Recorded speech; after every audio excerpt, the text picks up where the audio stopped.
তুমি আমাকে একটা সাকিব এনে দাও, বিনিময়ে আমি তোমাকে একটা গোটা ক্রিকেট রাজ্য দেব। অস্ট্রেলিয়া বলে আমাদের একটা স্মিথ আর একটা স্টার্ক আছে, বাংলাদেশ বলে আমাদের একটা সাকিব আছে।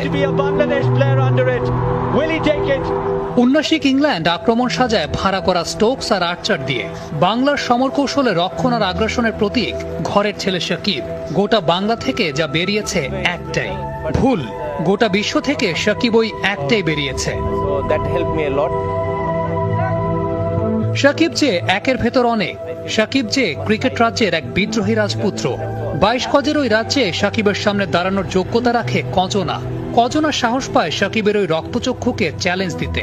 বনবাসে যাওয়ার আগে কে পেরেছে সাকিবের রাজ্যে হানা দিতে? কজনের সামর্থ্য হয়েছে গত এক দশকে রঙিন পোশাকে সাকিবকে ছুঁয়ে দেখতে। কেউই পারেনি, কারো সামর্থ্য হয়নি, কারণ সুপারহিরোরা সাধারণের কাতারে নামে না। তারা ওড়ে, তারা যত ওড়ে ততই আশা পরিণত হয় বিশ্বাসে। বাংলাদেশ সফরে আসা সাদা বলের ক্রিকেটে উইন্ডিজের যে গোটা কয়েক অলরাউন্ডার আছে, তাদের সবাইকে এক করলেও একটা সাকিব তার চাইতে শত আলোকবর্ষ দূরে, ধরা ছোঁয়ারও বাইরে।